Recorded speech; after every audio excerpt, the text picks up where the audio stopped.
suspected right. "Oh, come on," Lori said, her petulance exploding into anger. "The idiots who come browsing through here just want something they can take home and show off to the other hicks because it came from California. And believe me, they would never pay what it would actually cost to make this crap. Nobody actually cares who made it. Well, I do, and this is my business, so you can go ahead and pack up the crap, as you call it, and take it elsewhere." Lori was fully enraged now. She came out of the glorified booth that until recently had been her shop and pointed accusingly at the produce market at the other end of the hall. "Oh, so now you're all high and mighty with your purity? Where was all this when Orlin wanted to bring in the artichokes? Castroville is a lot closer than Bangladesh," Claudia said through clenched teeth. "And Orlin never lied to me or tried to cheat anyone. Look, I'm sorry, but it's my house and they're my rules. You knew what they were when you signed the lease, so you can be as mad at me as you want, but you and your store have to go."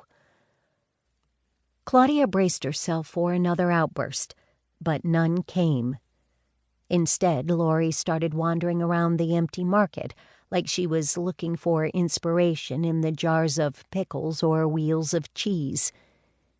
It was an hour after closing, and though people usually hung around for a while, Claudia was glad that everyone else had left.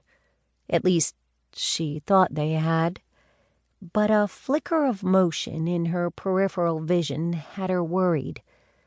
The last thing she needed right now was for the gossip mill to fire up before Lori was even out of the building. Inside, she was kicking herself. When she had opened the market hall, she had had a clear vision of only hosting local food vendors to offer residents and visitors a literal taste of the work of the people and land around them. But one of the booths didn't have power for a refrigerator, and when Lori had turned up with her samples and a rent check, Claudia had ignored her misgivings and welcomed her with open arms and a needy bank account. Even then it had felt like a bad idea, and now she knew why. Lori passed in front of the cheese shop for the second time, then seemed to come to a decision. "Please," she said, the anger slipping off her face like a mask. "Please, just a couple more weeks.